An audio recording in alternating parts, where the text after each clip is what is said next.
වස්සාන ධර්ම දේශනා මම අද දවසේ මේ ධර්ම දේශනාවෙන් මතක් කරලා දෙන්න උත්සාහ කරන්නේ ධර්මාවබෝධය නොලැබිය හැකි පුද්ගලයන් පිළිබඳව.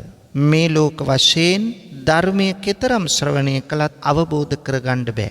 යම් දවසක මේ පාප කර්ම ගෙවලා දාලා කුසලයේ වඩාගත් දවසට ධර්මය අවබෝධ කරගන්න පුළුවන්. එහෙත් මෙන්න මෙවන් පුද්ගලයන්ට පින්වතුනි මේ ලෝක වශයෙන් ධර්මය අවබෝධ කරන්න බෑ. මේවා දැනගෙන සිටීම අත්‍යවශ්‍යයි අපි ධර්මයේ ශ්‍රවණය කරන බෞද්ධයෝ හැටියට. එතකොට තමයි අපේ අඩුපාඩුකම් තියෙනවද? අපට ධර්මාවබෝධය ලැබීම සඳහා අපි සුදුසුද?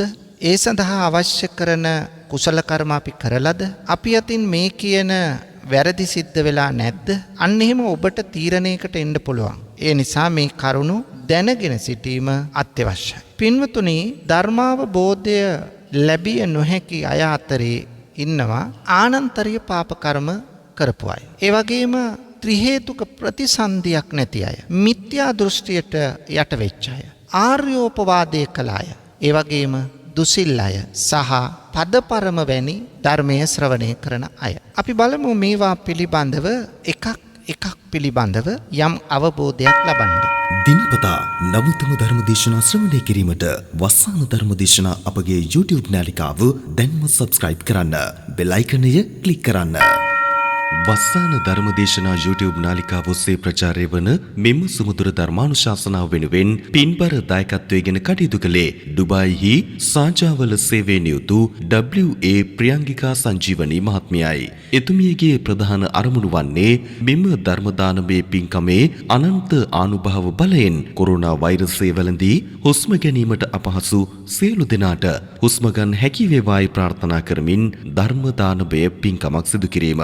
එමෙන්ම සැප්තැම්බර් 10 වන දින සිය 5 වන උපන්දිනය සමරන මහේෂා පහන්දි දියණියටත් උපන්දිනය වෙනුවෙන් ආශිර්වාද ප්‍රාර්ථනා කිරීම. අද දේශකයන්න් වහන්සේ අතිපූජනීය මාලිම්බඩ පඤ්ඤාසාර ස්වාමීන් වහන්සේ අවසරයි අපේ හාමුදුරුවනේ. සමන්ත චක්ඛවාලේසු අත්‍රා ගච්ඡන්තු දේවතා සද්ධම්මං මුනි රාජස්ස සුනන්තු සග්ග මොක්ඛදං ධම්මස්සවන කාලෝ අයං බදන්තා ධම්මස්සවන කාලෝ අයං බදන්තා ධම්මස්සවන කාලෝ අයං බදන්තා. නමෝ තස්ස භගවතෝ අරහතෝ සම්මා සම්බුද්දස්ස.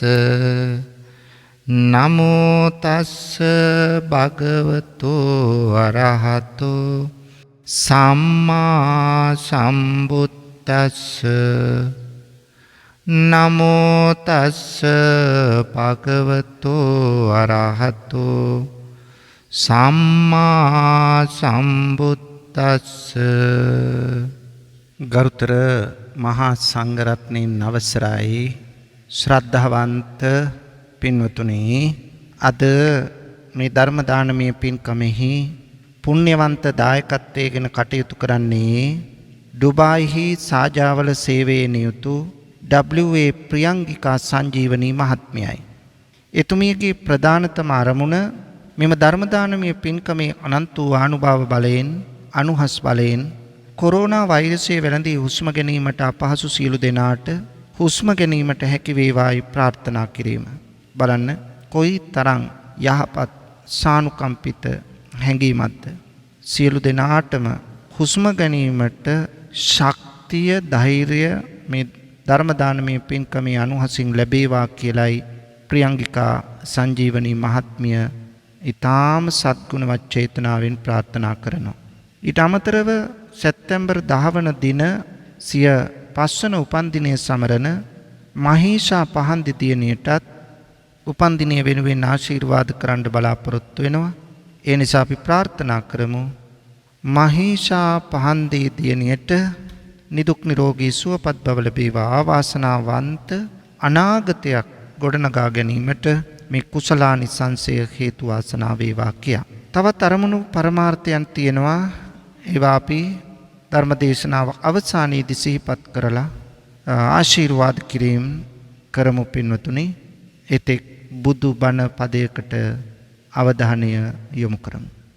ශ්‍රද්ධාවන්ත පින්වතුනි, දැන් මේ ඔබ සූදානම් වන්නේ තථාගත බුදුරජාණන් වහන්සේ විසින් ලෝක සත්‍යය විශේෂෙහි පතල මහා කරුණාවෙන් දේශනා කොට වදාළ සද්ධර්මයෙන් බිඳක් ඔබේ ජීවිතයට සමීප කරගනිමින් වඩාත් ගුණගරුක අර්ථවත් වැඩදායී ජීවිතයක් මෙලෝ වශයෙන් ගතකරන්න, එවැගේම පරලොව ජීවිතය සුගතිගාමී කරගන්න ධර්මාවබෝධය ලබාගෙන යම් දවසක සකල ක්ලේශයන් ප්‍රහීන කරලා මේ සංසාර දුකින් අත මිදලා අමා මහ නිවනින් සැනසෙන්න තමයි සියලු දෙනාගේ බලාපොරොත්තුව.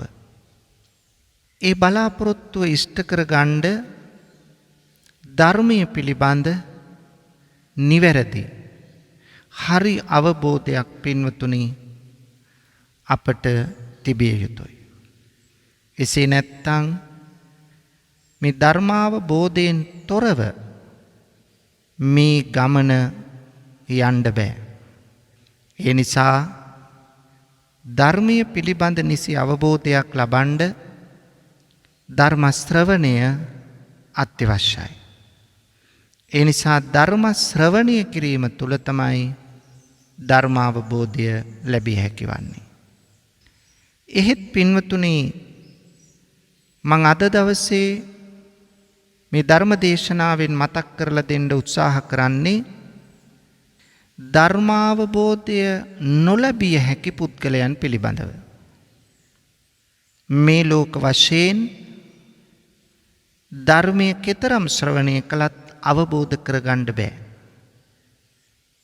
යම් දවසක මේ පාප කර්ම ගෙවල දාලා කුසලයේ වඩාගත් දවසට ධර්මය අවබෝධ කරගන්න පුළුවන්. එහෙත් මෙන්න මෙවන් පුද්ගලයන්ට පින්වතුනි මේ ලෝක වශයෙන් ධර්මය අවබෝධ කරන්න බැහැ. මේවා දැනගෙන සිටීම අත්‍යවශ්‍යයි. අපි ධර්මය ශ්‍රවණය කරන බෞද්ධයෝ හැටියට. එතකොට තමයි අපේ අඩුපාඩුකම් තියෙනවද? අපට ධර්මාවබෝධය ලැබීම සඳහා අපි සුදුසුද? ඒ සඳහා අවශ්‍ය කරන කුසල කර්ම අපි කරලද? අපි අතින් මේ කියන වැරදි සිද්ධ වෙලා නැද්ද? අන්න එහෙම ඔබට තීරණයකට එන්න පුළුවන්.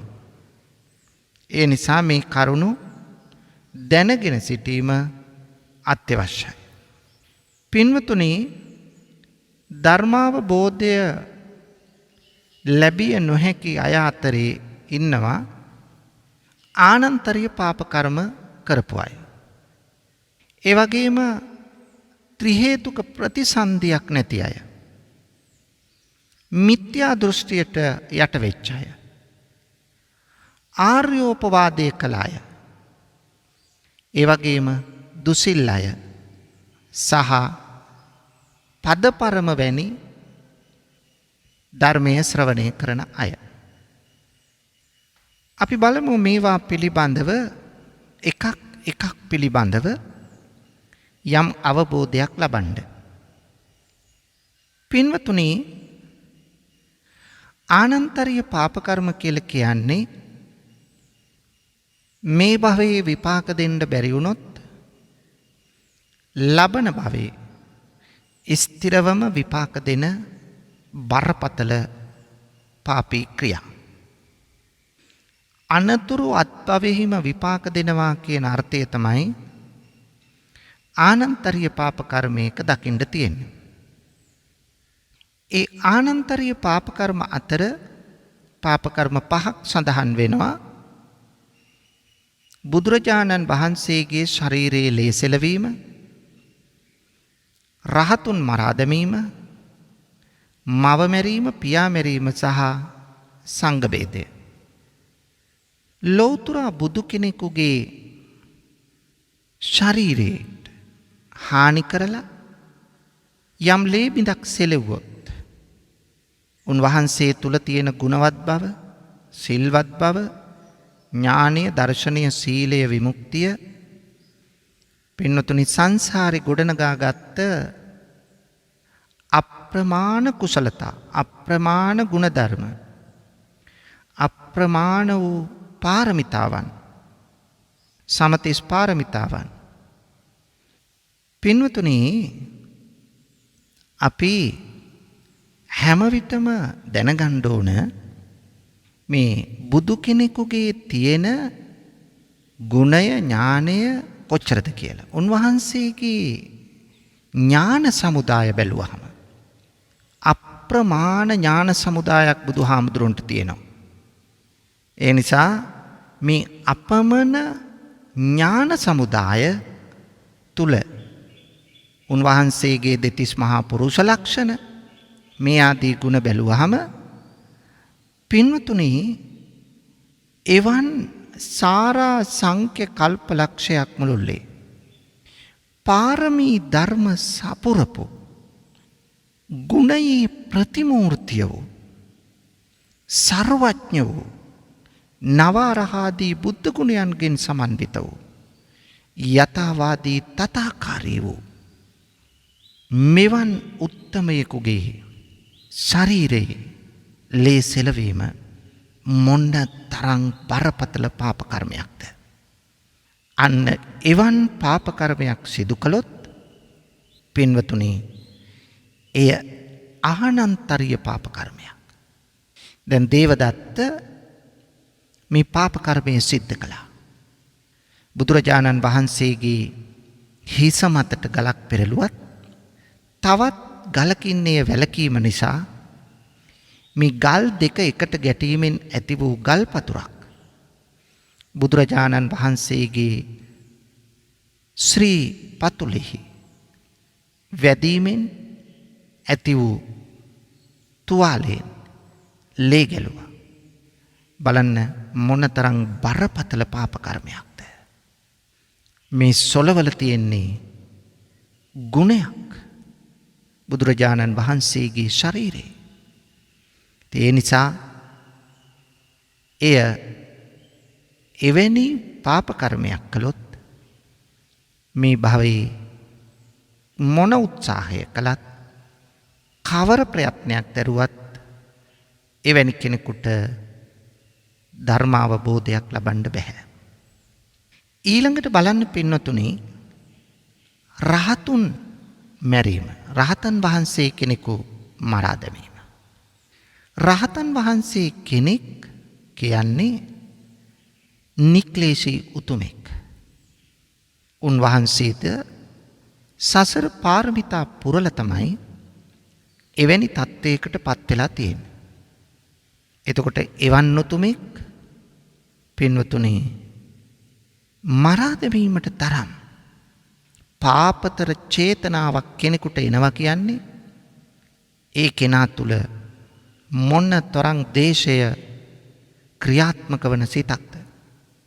අර තරම් ගුණයෙන් අනූන වෙච්ච, ගුණපූර්ණ වෙච්ච කෙලෙස් විරහිත උතුමෙක් ඝාතනය කරන්න තරම් පාපී චේතනාවක් ඇති වුණොත් අන්න එයද ආනන්තරීය පාප කර්මයක්. තමා හදලා වඩලා පෝෂණය කරලා මේ ලෝකේ සත්‍ය වටහා දුන්න. අපිව කුඩා කාලේ ඉඳලා මාස 10ක් කුසේ තියාගෙන මේ ලෝකෙට බිහි කරපු ඒ මව ඒට සමාන ලෙසින් දායක වෙච්ච පියා මරන්න තරම්, ඝාතනය කරන්න තරම් පාපී චේතනාවක් දරුවෙකුට આવොත් අතීතයේ එහෙම දේවල් සිද්ධ වෙලා තියෙනවා. දැන් අජාසත් තම පියා ඝාතනය කළා. අපේ සමහර රජවරු පීතෘ ඝාතකයන් විදියට අපි දන්නෝ ඉතිහාසයේ. බලයට ලොල් වීම නිසා, කෑදරකම නිසා, තෘෂ්ණාවට ගොදුරු වීම නිසා, තෘෂ්ණාව නිසාම තමයි මේ ඝාතන කරන්නේ. ඒ නිසා මේ වර්තමාන සමාජයේ වුණත් තෘෂ්ණාවට යටවීම නිසා, තෘෂ්ණාවෙන් මුලා වීම නිසා තමයි මෙවැනි ඝාතන සිද්ධ කරලා තියෙන්නේ. ඉතින් තමන් හදලා වඩලා ලේකිරි කරලා පෙව් අම්මා, රත්තරන් වගේ දහඩිය හෙල්ලා තමන්ව හැදූ පෝෂණය කළ තාත්තා ඝාතනය කළා නම් එවන් කෙනෙකුට ධර්මාවබෝධයක් ලබන්න තියා හිතන්නවත් පුළුවන්ද? ඒ වගේම සංඝ ભેදය පස්වෙනි ක්‍රියාව ආනන්තරිය පාප කර්මය. සංඝයා ભેද බින්න කරන්න. දැන් ඔය පාප කර්මය දේවදත්ත කළා. එහෙනම් මෙවැනි අයට ධර්මාවබෝධයක් ලබන්න බෑ පින්වතුනි. එහෙනම් මෙන්න මේවා අපි වටහාගෙන දැනගෙන සිටිය යුතුයි. ඔන්න පළවෙනි කරුණ මං ඒ කියලා දුන්නේ. දෙවැන්න තමයි ත්‍රි හේතුක ප්‍රතිසන්දියක් නැත්තම් ධර්මාවබෝධය ලබන්න බෑ. දැන් බලන්න පින්වතුනි, පුද්ගලයන්ගේ උපත ගැන කතා කළාම අහේතුක, දිහේතුක හා ත්‍රි හේතුක කියලා කොටස් තුනක් තියෙනවා.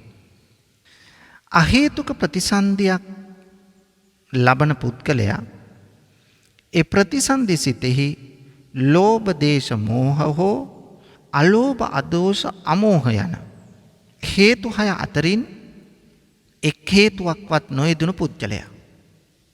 මේ පුද්ගලයෝ දුගති අහේතුක හා සුගති අහේතුක කියලා කොටස් දෙකකට බෙදෙනවා.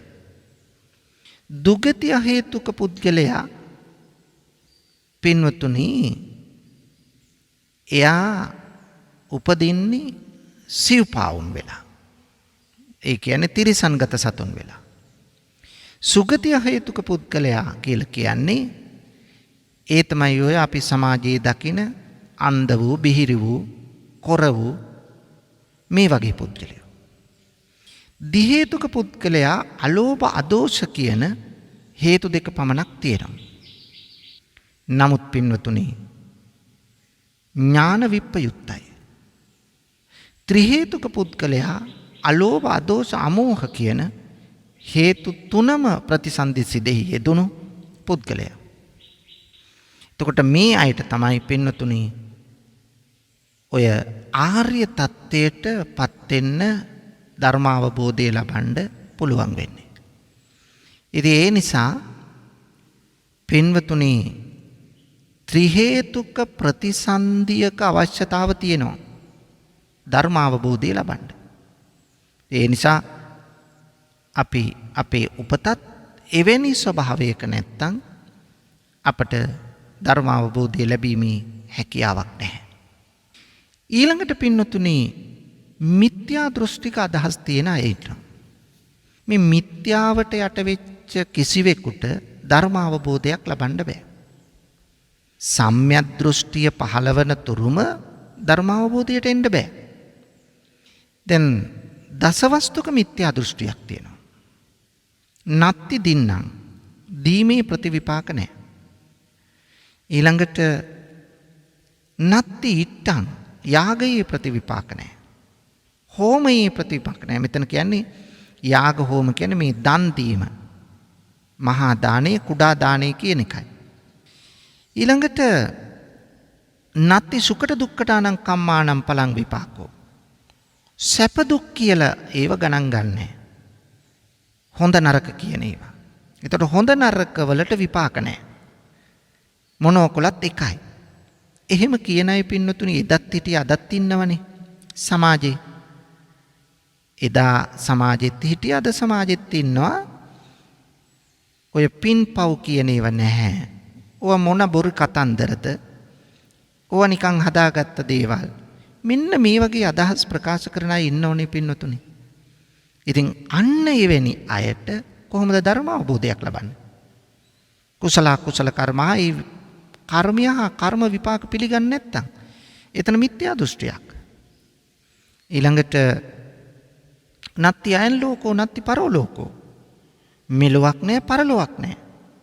එතකොට නැවත උපතක් හේතුඵල ධර්මතාවක් පිළිගන්නේ නැති එක්කෙනාට පින්නතුනි මොන ධර්මයක්ද? එහෙනම් එවැනි පුද්ගලයන්ට ධර්ම අවබෝධය ලබන්න බෑ. නත්ති මාතා නත්ති පිතා. ඒ කියන්නේ මවට සලකලත් වැඩක් නැහැ, පියාට සලකලත් වැඩක් නැහැ. මව්පියන්ගේ අගය නොදැන මව්පියන්ට Taman ලොකු මහත් කළා හදලා වඩලා පෝෂණය කළා ගුණධන වර්ධනය කරපු මේ අම්මලා තාත්තලා Taman දරුවෝ නොමග ගියාට පස්සේ නැත්නම් තණ්හාවට ගොදුරු වුණාට පස්සේ මොකද කරන්නේ? අර අම්මලා තාත්තලා ගෙදරින් එළියට තල්ලු කරනවා. ගහලා පන්නනවා. ඉදලෙන් ගහනවා, කොස්සෙන් ගහනවා. නැත්නම් වාහනයක නග්ගගෙන ගිහිල්ලා අතරමඟ දාලා එනවා. පහුගිය දවසේ අපි දැක්කා ඒ වගේ. ඉතින් මේ මව් ගුණය මේ පිය ගුණය දන්නේ නැති අම්මට තාත්තට නොසලකන අයට පුළුවන් ද පින්නතුනි ධර්ම අවබෝධයක් ලබන්න? කිසි විටකත් බෑ. ඒ නිසා අම්මට තාත්තට සැලකුවද නොසලකුවද කියලා දන්නේ තමන්. තමන්ගේ ජීවිතය තුළ තමන් දන්නවනේ මං කවුද මං මොනවද කළේ. එතකොට වහගෙන ජීවත් වුණාට වැඩක් නැහැ. සමහර වෙලාවට අම්මා තාත්තාට ජීවත් වෙනකම් හොඳට සලකන්නේ මැරුණට පස්සේ අප්‍රමාණ අඬනවා, දොඩනවා, තැන් තැන් වල කියනවා නේ. ලොකු පෙට්ටියක් ගෙනල්ලා සමහර වෙලාවට විශාල වියදමක් කරලා අවසන් කටයුතු කරනවා. මේ ලෝකයට පේන්න අම්මටයි තාත්තටයි මම මෙහිමයි සලකන්නේ කියලා. හැබැයි ඉන්නකන් තුට්ටුවකට ගණන් ගත්තේ නැහැ. අම්මට තාත්තට අඩු ගානේ ලෙඩට බෙහෙත් ටිකක් නැහැ. අඩු ගානේ කන්න බොන්න පිටි ටිකක්, ඇඳුමක් පැළඳුමක් ඒව කිසිවක් නැහැ. නමුත් මැරුණට පස්සේ නෙමෙයි ඒ බොරු ආටෝප සාටෝප සාඩම්බර වැඩවලින් වැඩක් නැහැ පින්නතුනේ. ඒ නිසා අවශ්‍ය වෙන්නේ ජීවත් වෙලා ඉන්න කාලේ ඇරිච්ච දැසට මිස වැහිච්ච දැසට නෙමෙයි සලකන්න ඕන. ඒව තමන්ගේ ගෞරවය රැක ගන්න කරන ඒවා. මැරුණට පස්සේ කරන ඒවා. නමුත් ඉන්නකන් සලකන එක තමයි සැබෑ දරුවෙකුගේ යුතුයකම. ඉතින් අම්මට තාත්තට නොසලකන කෙනෙකුට පුළුවන් ද ධර්ම අවබෝධයක් ලබන්න? මේ මිත්‍යා දෘෂ්ටිකයෝ. ඊළඟට ඕපපාතික සත්‍යෝ නැත කියලා. ඉබේ හටගන්න සත්‍යෝ. දැන් പ്രേත ලෝකේ പ്രേතයෝ ඉපදෙන්නේ ඉබේට. പ്രേත අම්මලා പ്രേත තාත්තලා പ്രേත ලෝකේ නෑ. දේව ලෝකේ දේව අම්මලා දේව තාත්තලා නෑ පින්නතුනේ. එතකොට දෙවියෝ පහළ වෙන්නේ ඕපපාතිකව. ඒ නිසා මෙන්න මේ తত্ত্বය පිළිගන්නේ නැති අයට පින්නතුනි පුළුවන් ද කිසි දිනක ධර්ම අවබෝධයක් ලබන්න බැහැ. මේ ලෝකේ සත්‍ය වටහාගත් උතුමන් නැහැ. එහෙම දෙයක් පිළිගන්නේ නැති අය ඉන්න ඕනේ. ධර්මයේ කියලා දෙයක් නැහැ, නිවන කියන දෙයක් නැහැ. ධර්ම අවබෝධය ලැබනවයි කියන්නේ බොරුවක්. මේ වගේ කියන අය. අන්න එහෙම අයටත් ධර්ම අවබෝධයක් ලබන්න බෑනේ. ඇයි?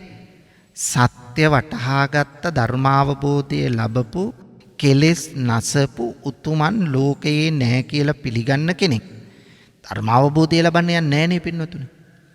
ඒ නිසා එයා උත්සාහ කළත් ධර්ම අවබෝධයක් ලබන්න බෑ. පිළිගන්නේ නැති කෙනෙකුට කොහොමද?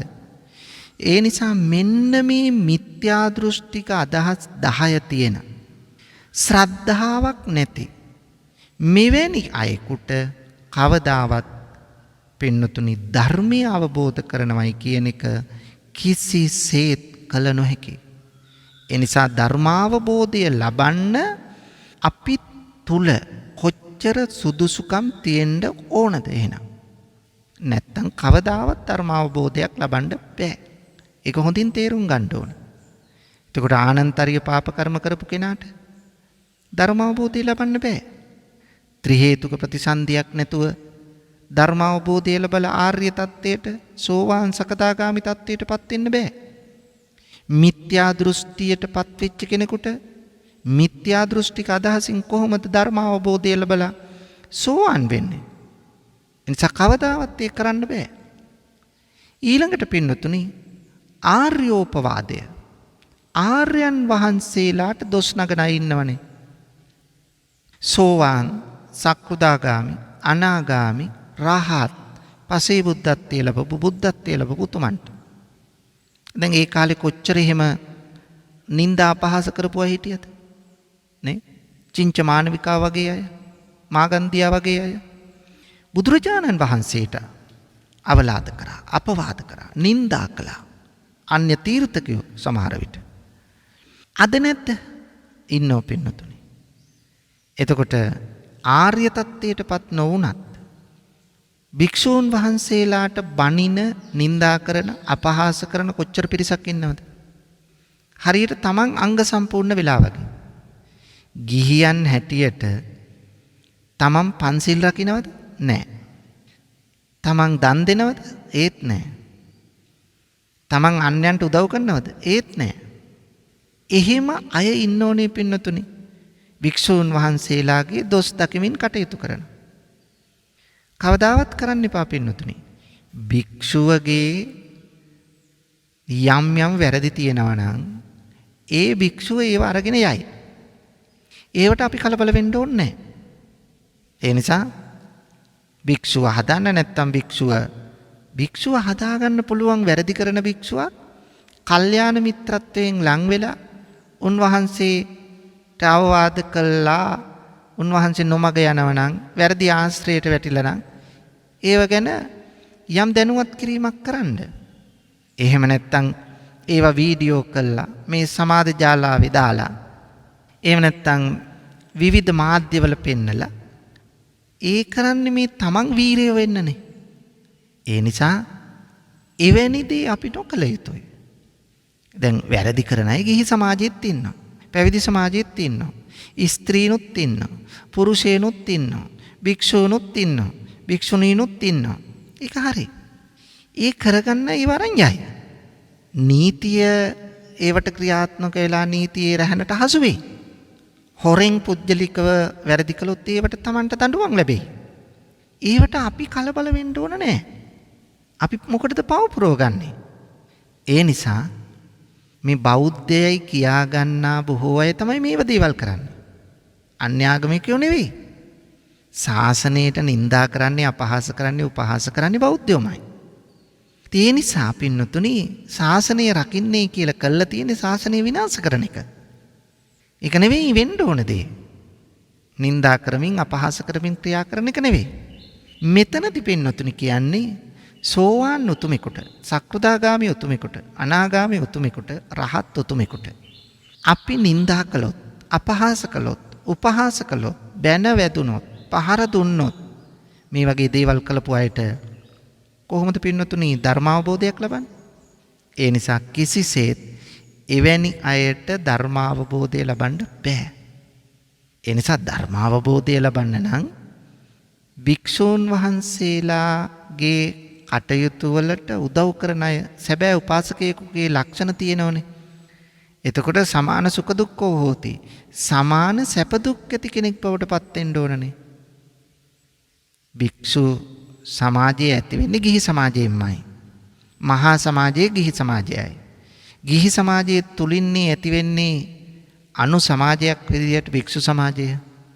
එතකොට භික්ෂුව ආරක්ෂා කරගන්න එක, රැකගන්න එක ගිහි සමාජයේ වගකීම. ඒ නිසා ගිහි සමාජය බලා ගන්න ඕන, ආරක්ෂා කරගන්න ඕන පැවිදි සමාජය. ඒකයි. ගිහි සමාජය විසින් පැවිදි සමාජය ආරක්ෂා කරගන්නවා.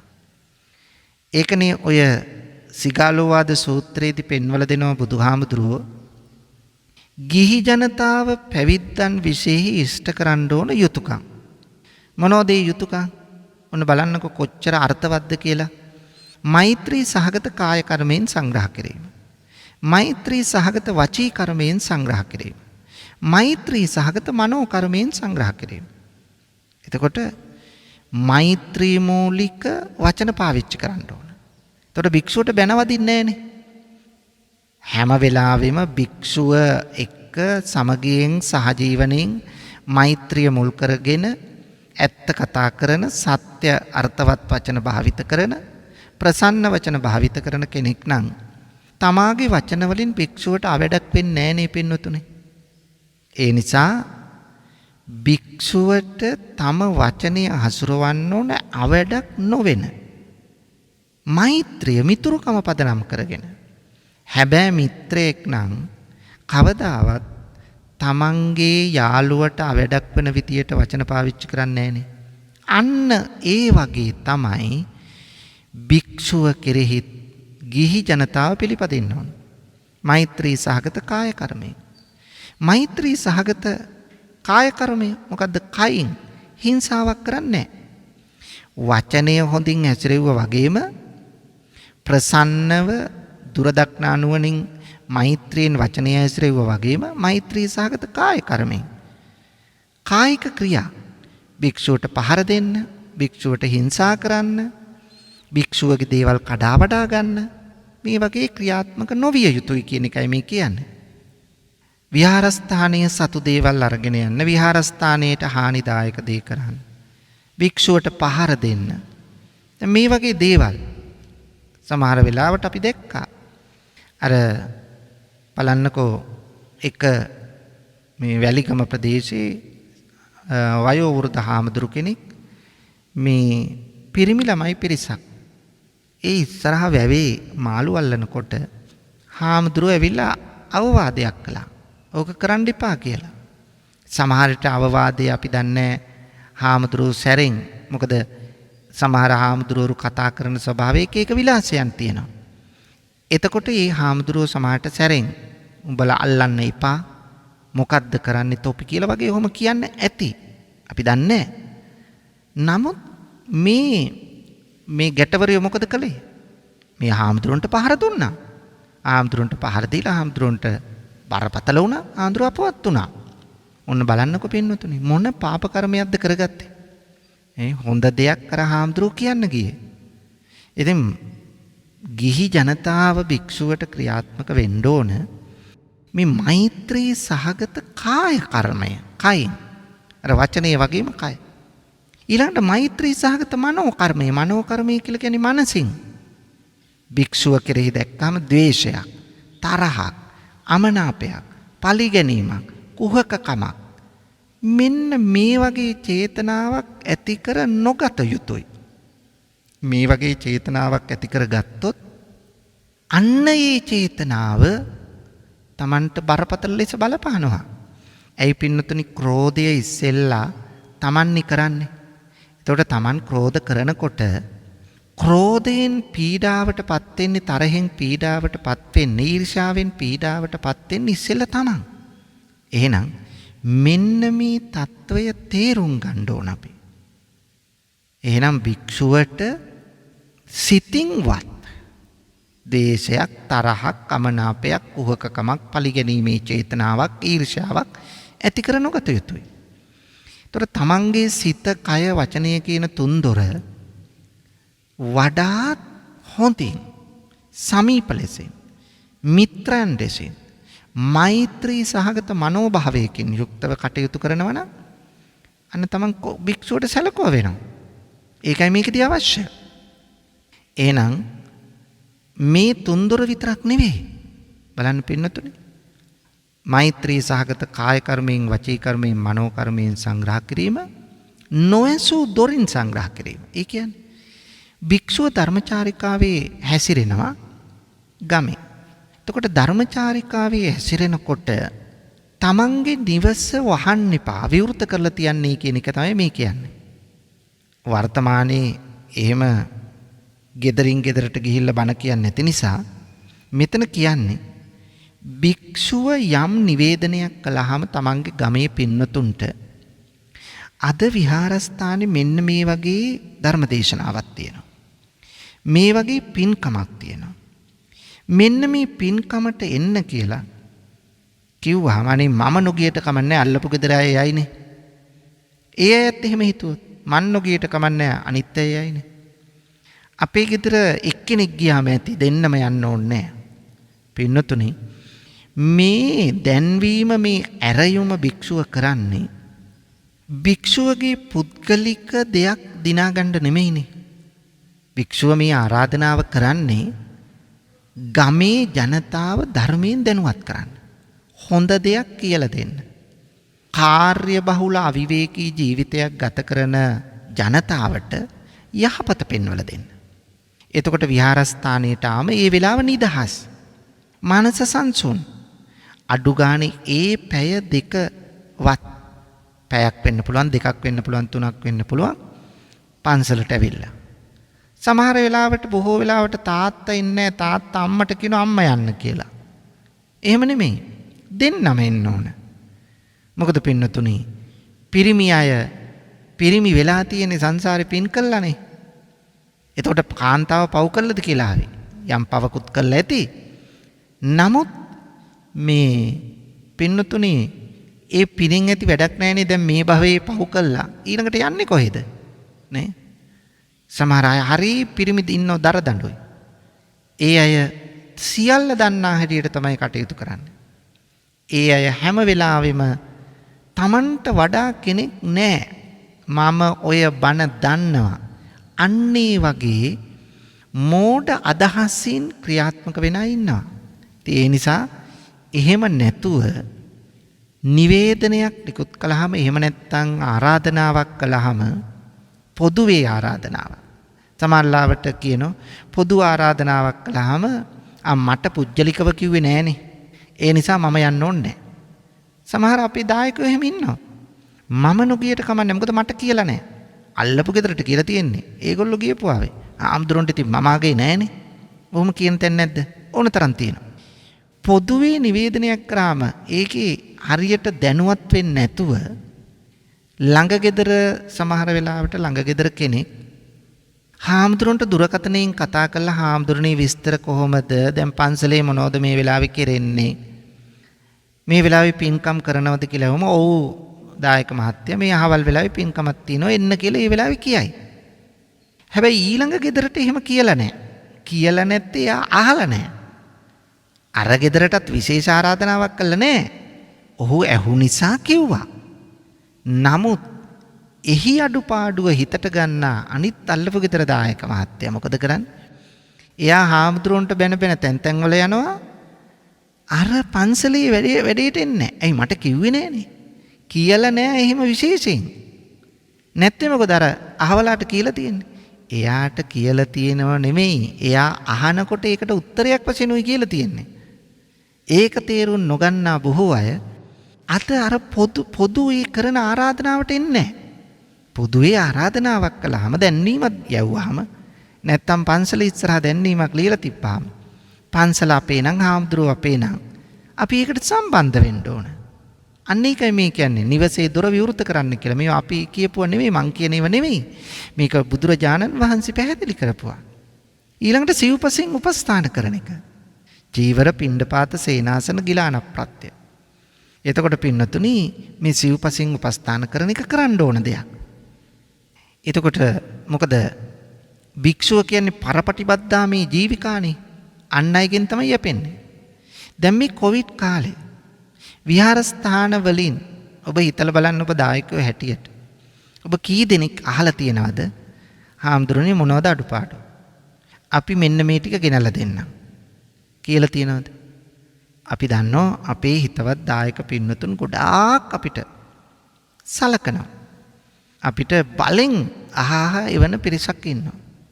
නමුත් හැම කෙනාම එහෙම අහනවද බලන්න. නිකන් විහාරස්ථානයේට කෝල් එකක් දීලා දුරකථනයෙන් කතා කරලා හාමුදුරනේ අපි මෙන්න මේ ව්‍යංජනේට අදාළ මේ වියලි ආහාර ටික එවන්නම් කියලා. නෑ. අපේ සමහර වෙලාවට දානි දුන්න මාස්පතා. ඒ මාස්පතා සමහර වෙලාවට දානි දුන්නු අය පින්නතුනි ඒ මාස්තානි නතර වුණාම එදාට හාමුදුරුවන්ට දැන් නතර වෙලා කියන්නේ මේ කොවිඩ් නිසා ඒ නතර වෙච්ච දවසට හාමුදුරුවන්ට කොහොමද දානි කියලා හොයන්නේ. ඉතින් ඒක අඩුපාඩුවක් නේ. ඒකයි. ඉතින් ඒ නිසා පින්නතුනි මෙන්න මේවා ගැන හිතන්න ඕන. මේක දැනුවත් කරේ බොහෝම කල්යාණ මිත්‍රත්වයෙන් අනුකම්පාවෙන් මේක දැනුවත් කරේ. පින්නතුනි මෙන්න මෙහෙම සලකනකොට භික්ෂුවත් සලකන්න ඕන දායකයාට. කොහොමද සලකන්නේ? සලකන්න තමයි අර ආරාධනාව කරන්නේ. පවින් වළක්වන්න යහපත යොදවන්න. එතකොට පව් වැඩ පස්පව් දසකුසල් වලින් වැළකෙන්න මේ දේවල් කරන්න එපා කියලා දැන් වික්ෂුව අර පන්සලට ආවම දැනුවත් කරනවා, පූජාව පවත්වනවා, අනුශාසනාවක් කරනවා. ඒකට තමයි මේ ඉන්න කියන්නේ. එතකොට භික්ෂුවගේ වගකීම මොකද්ද? ධර්ම දාණයෙන් සංග්‍රහ කරන එක. එතකොට ධර්ම දාණයෙන් සංග්‍රහ කරන එක කළ යුතු දෙයක්. අන්න. ගිහීනම උපකරොන්තානං නිච්ච මාමිස දානතෝ කරෝත ධම්ම දානේන. භික්ෂුව ධර්ම දාණයෙන් සංග්‍රහ කරන්න ඕන ගිහි ජනතාවට, තමන්ගේ දායකයින්ට, ශ්‍රාවකයින්ට. ඒක අවශ්‍ය දෙයක්. එහෙනම් පින්නතුනි මම මේ මෙච්චර දුරක් ආවේ ආර්යෝපවාදය කියන්නේ සෝවාන් සකදාගාමි අනාගාමි අරහත් මගඵල ලැබපු උතුමන්ට දැන හෝ නොදැන කිසි විටකත් නින්දාවක් අපහාසයක් කරන්න එපා. එහෙම කළොත් කවදාවත් ධර්මාවබෝධය ලබන්න බැහැ. ඊළඟට ධර්මාවබෝධය ලබන්න බැරි කෙනා තමයි දුස්සීලයා. දුසිල්වතෙකුට ධර්මාවබෝධයක් ලබන්න බෑනේ පින්නතුනි කිසි සීලයක් නැතුව. දැන් ආර්ය මාර්ගයේ ගමන තමයි සීල සමාධි ප්‍රඥා. සීලය තියෙන්න ඕන, ඊළඟට සමාධියට යන්න ඕන, ඊළඟට ප්‍රඥාව තියෙන්න ලබා ගන්න. ඒතර මුල් පියවර ශ්‍රද්ධාව, ශ්‍රද්ධාවෙන් තමයි සීලයට යන්නේ. ඉතින් සීලය නැතුව කොහොමද පින්නතුනි අපි හිත සමාධිගත කරගන්නේ? හිතේ සමාධිය ඇති කරගන්න නම් පින්නතුනි අනිවාර්යයෙන්ම අපි සිල්වතෙක් විය යුතුමයි. සීලය කියන්නේ මොකද්ද? කාය වාචානං සමෝදානං සීලං. කය වචනය සංවර කර ගැනීම තමයි සීලය කියලා කියන්නේ. එහෙනම් කයින් සහ වචනයෙන් සිද්ධ කරන වැරදි වලින් අයින් වීම, ඉවත් වීම, වෙන්වීම. එතකොට ඔහු සිල්වතෙක්. සිල්වත් භාවයේ නැතුව කායික වාචසික වැරදි කර කර කවදාවත් සිත එකඟ කරන්න පුළුවන්ද? කුසල සහගත අරමුණක් හිතට ගන්න පුළුවන්ද පින්නතුනි? කවදාවත් බෑ. ඒ නිසා කුසල සහගත අරමුණකින් සිත ඒකාත්මික කරන්න, ඒකාග්‍රතාව සමාධිය ඇති කර ගන්න නම් අත්‍යවශ්‍ය කාරණයක් තියෙනවා. මොකද්ද ඒ? සිල්වත් බව. සිල්වත් බව නැතුව පින්නතුනි කවදාවත් නිර්වාණය සාක්ෂාත් කරන්න, ධර්ම අවබෝධය ලබන්න බෑ. සමහරු කියනෝනේ සීලෙ නැති වුණාට කමන්නේ අපි භාවනාව කරනවායි කියලා.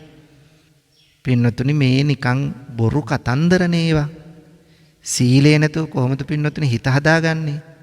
සත්තු මරමරා පුළුවන් ද සිත එකඟ කරගන්න කුසල සහගත චේතනාවකින්? බෑනේ. ඒ නිසා සීලය නැතුව සමාධියක් ඇති කරගන්න බෑ. සීලය අත්‍යවශ්‍යයි. එහෙනම් මේ සීලය ප්‍රගුණ කරන්න ඕන. සීලේ කොටාක් කොටස් තියෙනවා. සීලය ප්‍රගුණ කරන්න ඕන. නීති පන්සිල්, පොහොය අටසිල්. එදිනෙදා පන්සිල් රකින්නවා, පොහොය දවසට අෂ්ටාංග සීලය සමාදන් වෙනවා. මේක තමයි අවශ්‍ය. අන්නේ தත්ත්වය අපි ඇති කරගත්තොත් අපිට පුළුවන් මේ ගමන යන්න. නැත්තම් බෑ පින්නතුනේ. ඔන්න සිල්වතෙක් වෙන්නත් ඕන. ඊළඟට පින්නතුනි බණ අහන පුද්ගලයෝ ඉන්නවනේ. මගපල් ලබා ගන්න අය ඉන්නවා. ඒ අය අතරේ ඉන්නවා උග්ඝටිතඥ පුද්ගලයා, විපචිතඥ පුද්ගලයා, ඤෙය්‍ය පුද්ගලයා කියලා තුන් දෙනෙක්. කවුද බලන්නේ? උග්ඝටිතඥ කියලා කියන්නේ ධර්ම ශබ්දය කනෙහි වැකීමත් එක්කම ඒ ධම් දේශන හඬ ගැටුණු පමණින්, දහම් ඇසූ පමණින් ධර්ම අවබෝධය ලබා ගන්න පුළුවන්, මගඵල ලබා ගැනීමට තරම් පොහොසත් මේරු නුවණක් ඇති පුජ්‍යලයා. එතකොට මෙයා පෙර සංසාරේ ධර්මය අහලා පළපුරුද්දක් තියෙනවා. ඒ පළපුරුද්ද තමයි වර්ධනය කරන්නේ. එතකොට ඒ තාම ගුණවත් උසස් බුද්ධි මට්ටමක් තියෙන කෙනා තමයි කවුද? උග්ඝටිතඥ. දෙවැනි එක්කෙනා තමයි විපචිතඥ. ධර්මදේශකයා මුලින් කෙටියෙන් සංක්ෂේපයෙන් දේශනා කළ ධර්මය විස්තර වශයෙන් දේශනා කරනකොට නුවණින් මෙනෙහි කරලා ඒක අවබෝධ කරගෙන මගඵල ලබනවා. ඒ කාගේ ලක්ෂණයද? විපචිතඥ පුද්ගලයාගේ ලක්ෂණයයි. ඤෙය්‍ය පුද්ගලයා කොහොමද? එයා අර සංක්ෂේපයෙන් සහ සංක්ෂේපයෙන් කියන්නේ කෙටියෙන් සාරාංශ වශයෙන් කිව්ව එක, කෙටියෙන් කියන එකත් අහගෙන ඉඳලා විස්තර කියන ධර්මයක් අහගෙන ඉඳලා අවබෝධ කරගෙන මගඵල ලබන්න ඒ වෙලාවේ අසමත් වුණාට පස්සේ මොකද කරන්නේ? අර සංක්ෂේපයෙන් හා විස්තර වශයෙන් කිව් දේ නුවණින් හෙමින් මෙනෙහි කරලා සත්පුරුෂයෝ ආශ්‍රය කළා ක්‍රමයෙන් ධර්මාවබෝධය ලබලා මාර්ගඵලවලට පත් වෙන පුච්චලයා ඤෙය්‍ය. මේ අතරේ ඉන්නව පින්නතුනි පදපරම පුද්ගලයා කියලා පුද්ගලයෙක්. මෙන්න මේකයි මට මෙතනදි කියන්න ඕනේ පදපරම පුද්ගලයා. මේ පදපරම පුද්ගලයා පින්නතුනි මේ જાතියෙහි නැත්තම් මේ භවය තුල එයාට බෑ මාර්ගඵල ලබන්න. ඒ කියන්නේ ධර්මාවබෝධය ලැබලා මාර්ගඵල ලබන්න බෑ. ඇයි ධර්මීය පුරුදු පුහුණු කළා නෑ ශ්‍රවණය කරන්න.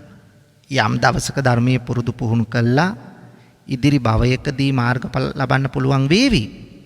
නමුත් මේ தત્ත්වයේ ඉඳගෙන පුරුදු පුහුණු කළා නැත්තම් එයාට කවදාවත් බෑ ධර්මාවබෝධයක් ලබලා මාර්ගඵල අවබෝධයටපත් වෙන්න. එහෙනම් මෙන්න මේ කරුණු ටික ඔබ සිහියට ගන්න ඕන, හිතන්න ඕන. මම කොතනද ඉන්නේ? මට ධර්මාවබෝධය ලබන්න පුළුවන්ද? මගේ මේ අඩුපාඩුකම් ටික නැද්ද? මම හොඳ තැනකට දැන් ඇවිල්ලා ඉන්නවද මනසින්? ඔන්න පින්නතුනේ ඔබ හිතන්න ඕන දේ. අන්න එහෙම හිතන්න පුළුවන් නම් අන්න එතකොට ඔබට පුළුවන් හොඳ තැනකට එන්න. ඒක තමයි අවශ්‍ය. එහෙනම් ආයිත් බලමු කවුද මේ ධර්මාවබෝධය ලබන්න බැරි අය? ආනන්තරීය පාප කර්ම කරපු පුද්ගලයෝ. ඊළඟට ත්‍රි හේතුක ප්‍රතිසන්දියක් නැති අය මාර්ගඵල ලබන්න බෑ. මිත්‍යා දෘෂ්ටියේ ඉන්න අය ධර්මාවබෝධය ලැබලා මාර්ගඵල ලබන්න බෑ. ආර්යෝපවාදී කියන්නේ මේ සෝවාන් සකදාගාමි අනාගාමි අරහත් මගඵල ලැබපු උතුමන්ට නිඳා කළ අපහාස කළ ඒ අයට ධර්මාවබෝධය ලැබලා මාර්ගඵල ලබන්න බෑ. ඊළඟට දුස්සීලයට කිසිම සීලයක් නැහැ. කරන්නේම වැරදි දේවල් නම් පින්නතුනි ඒ පුද්ගලයන්ට පුළුවන් ද ධර්මාවබෝධයක් ලබන්න බෑ. ඊළඟට පදපරම කියන පුද්ගලයෝ ඉන්නෝ. කියන්නේ ධර්මයේ ශ්‍රවණය කළ කිසි පළපුරුද්දක් නැහැ. ඒ සිත සමාධිගත වීමක් නැහැ. ඒ පැත්තට සිත ඇදිලා යන්නේ. අන්න එවැනි පුද්ගලයන්ටත් ධර්මාවබෝධය ලබන්න බෑ. ඒ නිසා මෙන්න මේ தත්වයන්ගෙන් වෙන් වෙලා කටයුතු කළොත් අපේ සුදුසුකම් ඇති කරගත්තොත් අපටත් ධර්මාවබෝධය ලැබීමේ වාග්ය ලැබෙයි පින්නතුනි. එහෙනම් ඔබත් උත්සාහ කරන්න අන්න එවැනි කෙනෙක්ව ධර්මාවබෝධය ලබන්න. පින්වතුනි අද මේ උතුම් ධර්ම දානමය පින්කමෙහි පුණ්‍යවන්තෝ දායකත්වයෙන් කටයුතු කළේ ඩුබායිහි සාජාවල සේවයේ නියුතු W.A. ප්‍රියංගිකා සංජීවනී මහත්මිය.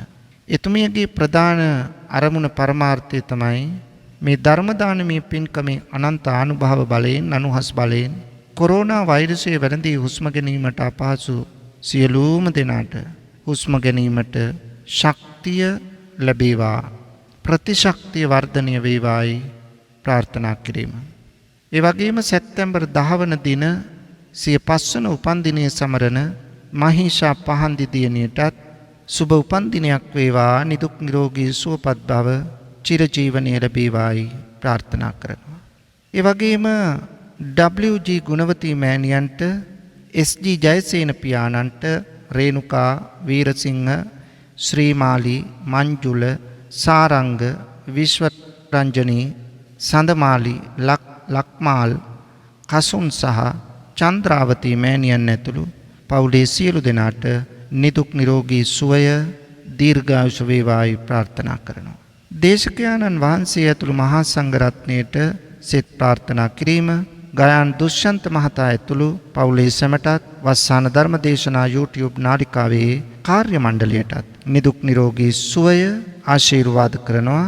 කොරෝනා වසංගතය දුරු වේවා, ලක්වැසි ලෝවැසි සියලු දනන්හට නිදුක් නිරෝගී සුවය ලැබේවායි ප්‍රාර්ථනා කරනවා. මේ සියලු අරමුණු ප්‍රාර්ථනා ඒ ආකාරයෙන් ඉෂ්ට සිද්ධ වේවා. සියලු දෙනාටම මෙලොව යහපත නිරෝගීකම ඇති වේවා, පරලොව සුගතියත් වේවා, අවසන අමා මහ නිවනම සාක්ෂාත් වේවායි ප්‍රාර්ථනා කරමු.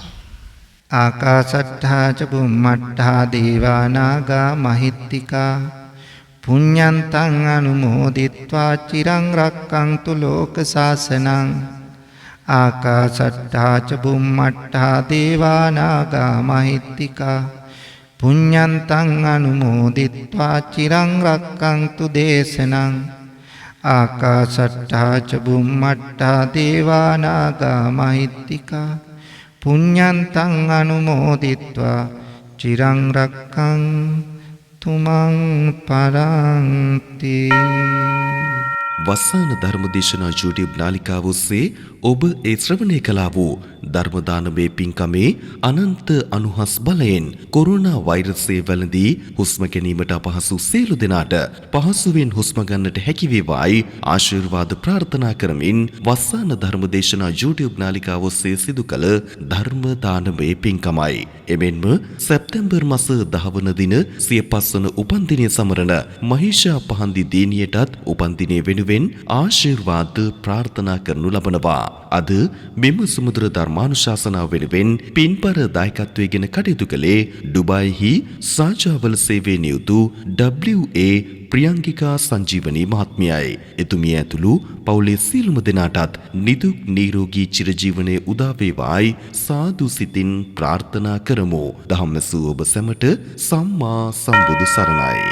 වස්සාන ධර්මදේශනා YouTube නාලිකාව ඔස්සේ දායකත්ව ධර්මදේශනාවක් ප්‍රචාරය කර ගැනීමට අවශ්‍ය නම් දැන්ම කතා කරන්න 071 57 57 13 දුරකථන අංකයට 071 57 57 13 දුරකථන අංකයට WhatsApp Viber ඉමු මගින් දැන්ම කතා කර ඔබේ දායකත්ව ධර්මදේශනාව දැන්ම වෙන් කරවා ගන්න. ධම්මසූබ සැමට සම්මා සම්බුදු සරණයි.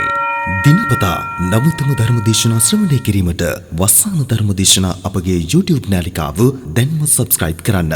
බෙල් අයිකනය ක්ලික් කරන්න.